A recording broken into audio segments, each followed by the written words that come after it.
한 남학생이 18살이 됐습니다. 이제 18살이 됐으니 이제 부모를 떠나서 자유롭게 혼자서 살고 싶어 했습니다. 근데 대부분의 18살 먹은 아이들이 그렇듯이 더욱더 성장해야 될 부분들이 많이 있는 거죠. 돈도 없으면서 독립하겠다고 하는데 어떻게 합니까? 계속 우기는 바람에 부모는 모빌홈 단지에 있는 낡은 트레일러를 하나 마련해 주었습니다. 비싼 트레일러는 사줄 수 없고 이런 싼 트레일러를 사줬는데 이것이 우범지대에 있는 작은 트레일러입니다. 근데 이 아들은 이것이 너무나 좋았습니다. 이제 부모와 떨어져서 독립하게 되는구나, 그렇게 생각을 했습니다. 그런데 그가 성인의 삶으로 진입하는 이 첫 시도는 오래가지 못했습니다.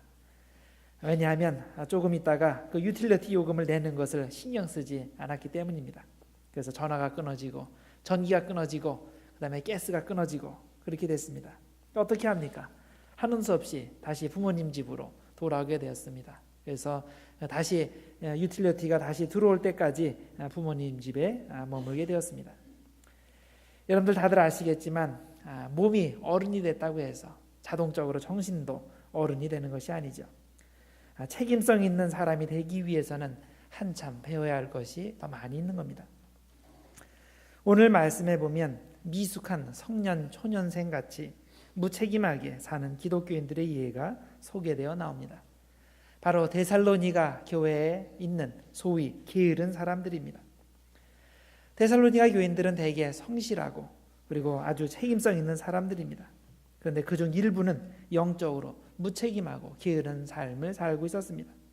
그들은 말하기를 조금 있으면 예수님께서 재림하실 텐데 뭐 그렇게 열심히 일할 필요가 있는가. 그래서 가지던 직장도 버리고 그리고 빈둥빈둥 놀면서 그렇게 지내게 되는 사람들이 있었습니다. 근데 예수님께서는 재림에 대해서 뭐라고 말씀하셨습니까? 마태복음 24장 36절에 이게 분명히 말씀하셨습니다. 그날과 그때는 아무도 모르나니 하늘의 천사들도 아들도 모르고 오직 아버지만 아시느니라고 했습니다. 예수님도 모른다고 하고 그런데 그 재림 날짜에 관심을 두고 예수님이 곧 오실 것이기 때문에 일을 하지 않는다는 주장은 말이 안 되는 것이죠. 예수님은 장차 그런 사람들이 나타날 것을 미리 아시고 이런 경고의 말씀을 미리 주신 것입니다. 사도 바울도 오늘 읽으신 본문 말씀에서 똑같은 경고를 하고 있습니다. 데살로니가 교인들 중에서 쓸데없이 예수님의 재림 날짜에 관심을 두고 곧 예수님 위해서 오실 것이니까 기대를 그 직업을 포기하고 교인들의 사랑에 기대어 놀고 먹는 사람들이 있는데 그런 사람들을 경계해야 된다, 이렇게 교훈을 합니다. 사실 이런 종류의 사람들은 바울이 처음에 데살로니가에 가서 교회를 개척할 때부터 있었던 사람들입니다. 10절입니다. 우리가 너희와 함께 있을 때에도 너희에게 명하기를 누구든지 일하기 싫어하거든 먹지도 말게 하라 하였더니 라고 했습니다. 과거를 회상하면서 하는 얘기죠. 당시 바울이 교회를 시작할 때는 박해 시절입니다. 그래서 얼마나 사람들이 신앙을 지키기가 힘들었겠습니까? 그리고 그럴 때 데살로니가 교인들이 주님께서 오신다는 그런 믿음을 가지고 있었는데 이것이 박해 때이기 때문에 더욱더 그 믿음이 강렬해져 가고 있었습니다. 이건 참 좋은 일입니다. 언제든지 주님께서 오시든지 주님 맞을 준비를 하며 산다는 것, 이것은 아주 좋은 일입니다. 그런데 이것이 약간 잘못되면 부정적인 방향으로 흐르게 되어 있죠. 주님께서 오시니까 일할 필요가 없다고 느끼고 일을 기피한 채 남의 신세를 지며 사람들이 생겨나는 것입니다. 그러니까 요즘에 있는 이단들도 마찬가지죠. 곧 예수님께서 오실 것이니까 몇 년만 있으면 예수님께서 오실 것이니까 신용 같은 거 상관하지 않고 직업을 버리는 사람들이 있습니다. 바울은 이런 사람들에 대해서 기본 가이드라인을 제시하였습니다. 그것은 일하기 싫은 사람은 먹지도 말게 하라는 겁니다. 그냥 굶기라는 겁니다. 그런데 그곳 갈라디아 데살로니가 교회 교인들은 마음이 약해서 바울의 말을 따르지 않았습니다. 그래서 바울은 재차 데살로니가전서 4장 17절에서 다시 한번 이렇게 명령하였습니다. 또 너희에게 명한 것 같이 조용히 자기 일을 하고 너희 손으로 일하기를 힘쓰라. 일을 하지 않음으로써 시간이 남고 남는 시간에 괜히 돌아다니면서 남의 일에 쓸데없이 간섭하는 게으른 사람들이 있는데 그들은 그렇게 하지 말고 조용히 자기 일을 찾아서 하고 열심히 손으로 일을 하라는 것입니다. 노동을 하라는 것입니다. 이렇게 재차 경고를 한 후에 바울은 다시 한번 데살로니가 교회에게 편지하면서 일을 하지 않는 사람들을 책망하고 전체 교회가 하나가 되어서 이 문제에 공동 대응을 하라고 주문하는 것입니다. 오늘 본문 말씀에 보면 바울은 데살로니가 교회에게 세 가지를 하라고 가르치고 있습니다. 첫째는 게으른 사람을 멀리하라. 둘째는 성실하게 일하는 사람들의 모범을 보고서 따르라. 세 번째로 게으른 사람들에게 각기 직업을 갖게 하고 그러므로서 다른 사람들의 일에 간섭하지 못하게 하라. 이렇게 세 가지 내용을 얘기를 합니다. 첫 번째 권고부터 살펴봅니다. 게으른 사람들을 멀리하라. 바울은 이 문제에 관하여 예수 그리스도의 사도의 권위를 가지고 엄중히 권고를 합니다. 단순히 개인적인 제안을 하는 것이 아니라 예수님이 주신 권위를 가지고 잘못된 행태를 바로잡고자 하는 것입니다. 그래서 6절에 이렇게 강하게 이야기하고 있습니다. 형제들아, 우리 주 예수 그리스도의 이름으로 너희를 명하노니 게으르게 행하고 우리에게서 받은 전통대로 행하지 아니하는 모든 형제에게서 떠나라. 여기서 말하는 게으르게 행하고 말씀의 전통대로 행하지 않는 사람이 구체적으로 누구를 의미하는 것일까요? 이 텍스트가 의미하는 내용은 게으른 삶의 형태를 의도적으로 선택하는 사람을 의미합니다. 다시 말해서 직장에서 해고되었거나 일을 하고 싶은데 여러 가지 사정상 일을 할 수 없는 사람들을 의미하는 것이 아니라 잘못된 생각으로 고의적으로 무책임한 삶을 선택하는 사람을 의미하는 것입니다. 제가 한국에 있을 때를 생각해 보면 옛날에 보통 교회를 돌아다니면서 구걸하는 사람들이 있었습니다. 그런 사람들은 교회에 오면 꼭 목사를 찾습니다. 그 목사가 만약 도와주지 않으면 사랑을 말하고 사랑을 실천해야 될 목사가 그럴 수 있느냐고 따집니다. 곁에 교인들이 있으면 더 난리를 부립니다. 그래서 그런 사람들을 볼 때마다 도와줘야 되나 말아야 하나는 그런 갈등을 느끼게 됩니다. 도와주면 계속 찾아올 것이고 안 도와주면 크리스천 양심에 걸리는 것 같고. 그런데 바울의 답변은 무엇입니까? 도와주지 말라는 겁니다. 그런 사람을 멀리하라는 겁니다. 좀 야박한 것 같죠? 도와주지 않으면 그런 사람들은 다 굶어 죽으란 말입니까? 그런데 이 도와주지 말라는 말에는 전제가 있습니다. 무조건 도움이 필요한 사람을 무시하라는 말이 아니고 멀리하라는 말이 아니라 여기서 도와주지 말아야 될 사람은 일할 수 없는 사람들이 아니라 바로 일할 수 있는데도 일하려 들지 않는 사람들인 것입니다. 열심히 일하다가 실직했다거나 아니면 요즘 그 미국의 상황으로 보면 정신병이 들려서 정신이 약간 이상해서 홈리스가 되었다거나 이런 경우는 당연히 도와줘야 됩니다. 그런데 그것이 아니라 잘못된 생각으로 아니면 게으름 때문에 일하지 않으려 하는 사람은 도와주지 않는 것이 좋다는 것입니다. 그런 사람들을 멀리하라는 겁니다. 그럼 여기서 바울이 그렇게 명령을 할 때 그 명령의 의미가 그런 사람들과 모든 인간적인 유대 관계를 끊고 그들 우리 그룹에서 다 몰아내라는 그런 의미겠습니까? 14절과 15절을 봅니다. 누가 이 편지에 한 우리 말을 순종하지 아니하거든 그 사람을 지목하여 사귀지 말고 그러하여금 부끄럽게 하라. 그러나 원수와 같이 생각하지 말고 형제같이 권면하라고 하였습니다. 교인 중에 게으른 사람이 있을 경우에 그를 구원받지 못할 세상 사람이나 원수로서 배척할 것이 아니라 여전히 동료 기독교인으로서 여기고 기독교인으로서 권면하라는 말입니다. 얼핏 보면 이 말이 모순인 것 같이 보입니다. 그런 게으른 사람은 계속 형제자매로 여기라. 그런데 그를 멀리하고 부끄럽게 하라. 이 두 가지 표현이 서로 모순이 되는 것이 아닙니까? 형제자매로 여기면 당연히 그를 도와줘야 하는 것이고 그것이 아니라면 도와주지 않으려면 형제자매로 여기지 말아야 하는 것이 아닙니까? 그런데 우리가 데살로니가 교회의 상황을 조금만 고려해 보면 그것이 모순이 아님을 알 수 있습니다. 왜냐하면 그런 게으른 사람은 그 교회 교인들의 사랑의 마음을 악용하고 있는 상황이기 때문입니다. 교인들은 그가 불쌍하니까 계속 경제적으로 도움을 주고 그 사람은 계속 경제적 도움을 받으니까 일을 하지 않게 되는 악순환이 반복되는 것입니다. 이런 상태에서 진심으로 그 사람을 돕기 위해서는 어떻게 해야 됩니까? 더 이상 경제적으로 돕는 행위를 중지하고 그 사람과 어느 정도 거리를 두어야 하는 것입니다. 그 사람을 더욱더 어렵게 만들기 위해서가 아니라 궁극적으로 그를 돕기 위해서 다시 말해서 살리기 위한 사랑의 동기로 그렇게 하라는 것입니다. 그래야 그 사람이 책임성 있는 삶을 살 가망성이 있는 것입니다.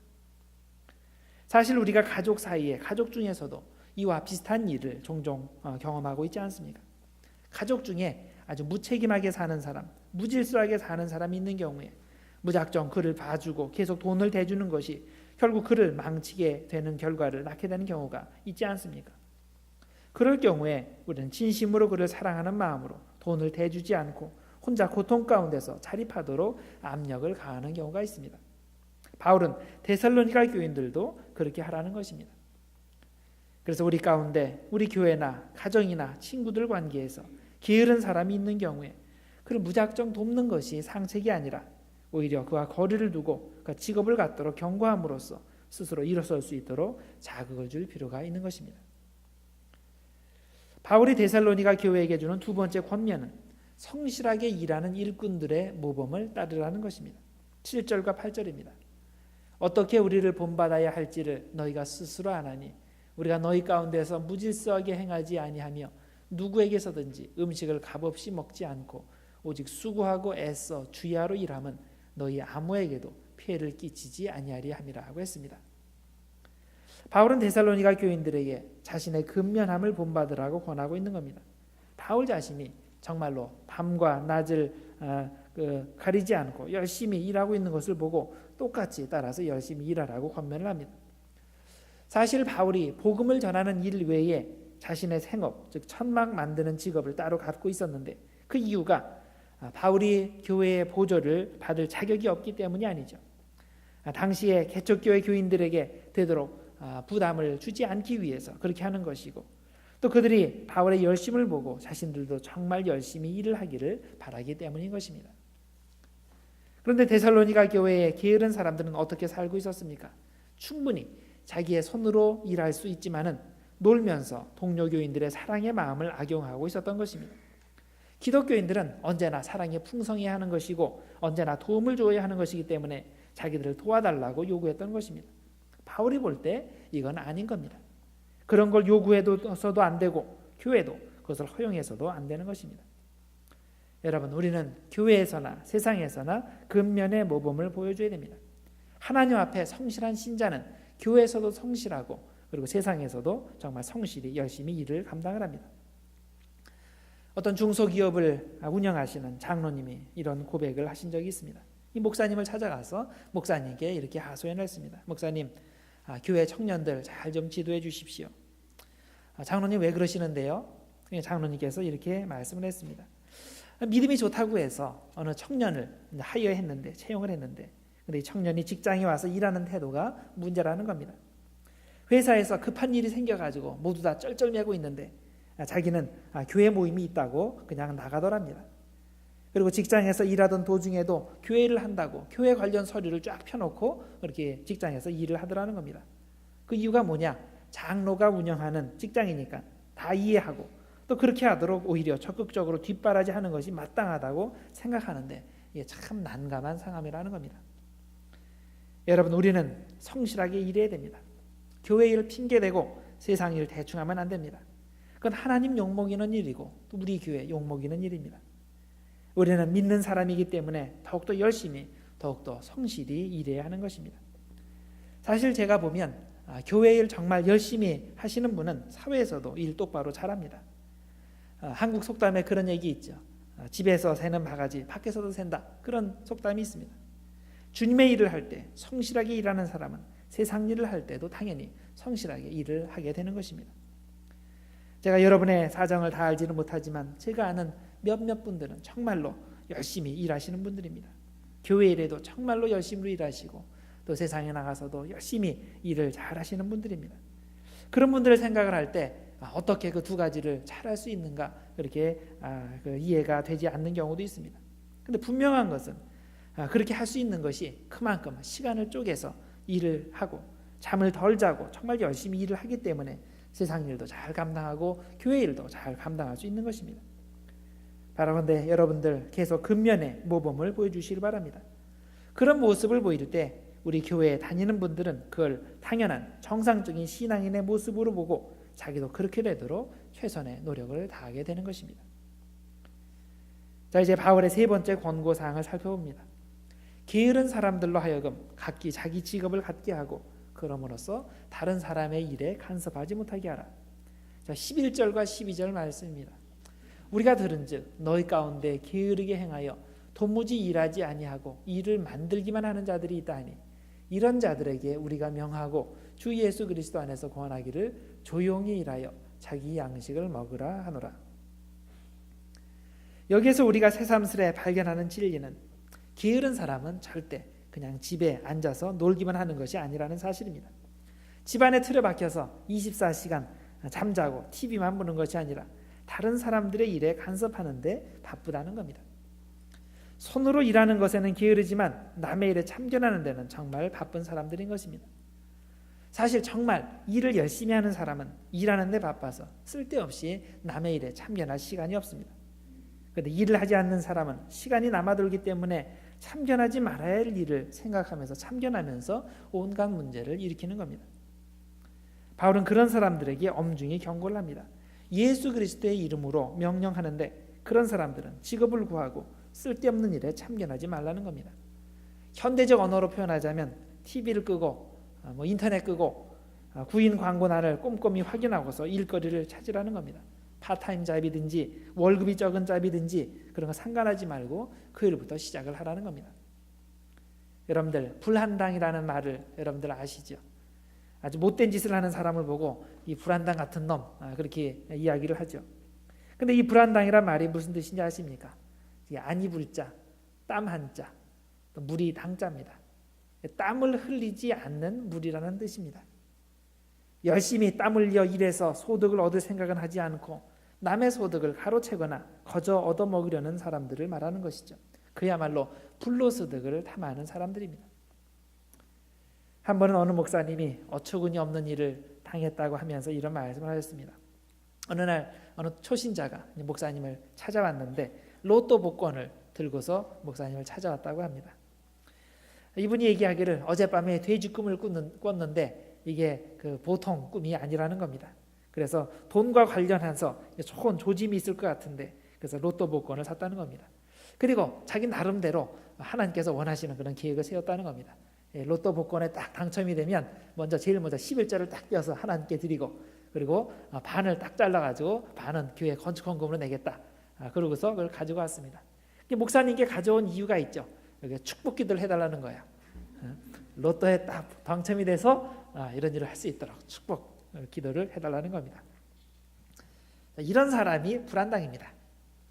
투기를 한다든지 도박을 한다든지 일확천금을 꿈꾼다든지 대박을 노린다든지 이런 사람들은 땀의 의미를 모르는 사람들입니다.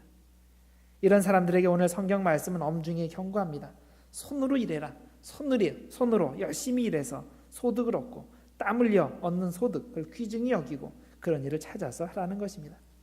이게 안 되는 사람은 오늘 성경 말씀에서 말씀하시는 게으른 사람이고 그런 게으른 사람은 하나님의 책망을 받아야 마땅한 사람인 것입니다.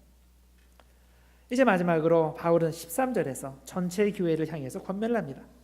형제들아 너희는 선을 행하다가 낙심하지 말라. 선을 행하다가 낙심하지 말라.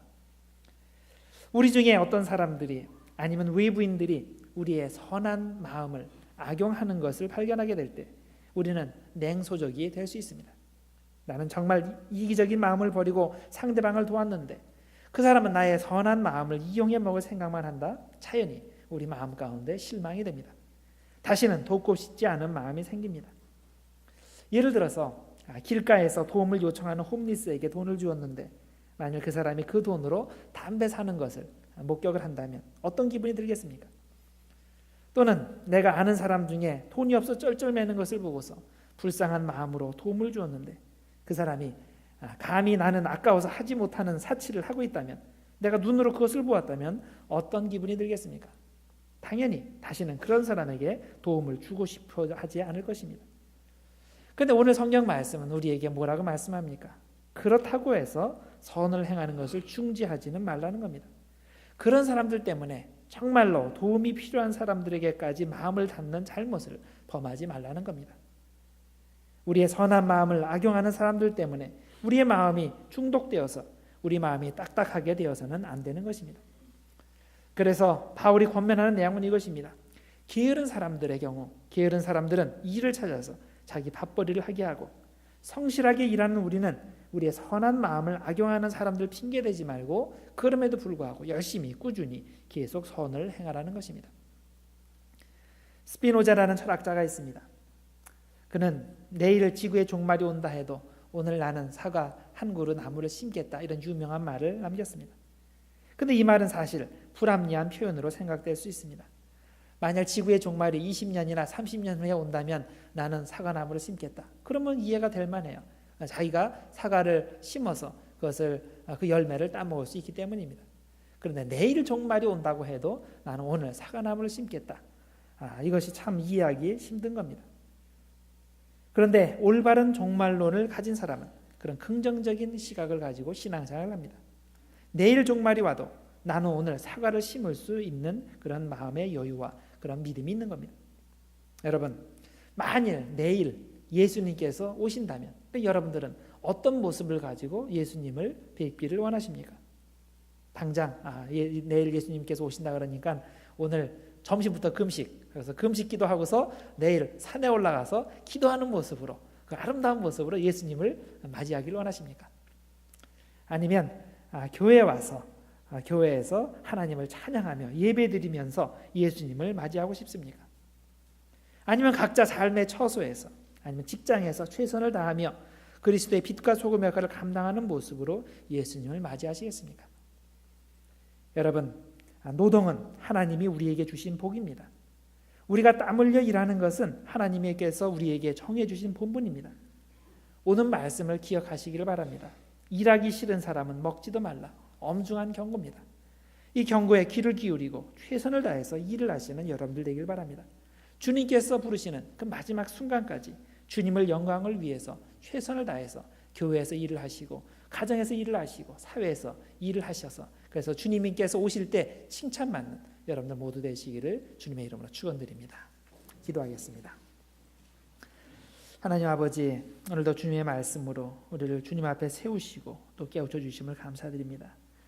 일하기 싫어하는 게으름이 우리 마음속에 있고 우리 주변에서도 종종 발견합니다. 일하기 싫은 사람은 먹지도 말라고 하셨는데 이 말씀을 명심하여 최선을 다해서 일하는 성실한 사람들이 되게 하여 주옵소서. 교회에서나 가정에서나 사회에서나 언제 어디서나 그리스도의 빛과 소금의 역할을 잘 감당하는 우리들 될 수 있도록 축복하여 주옵소서. 예수님의 이름으로 기도드렸나이다. 아멘. 이제 다 같이 찬송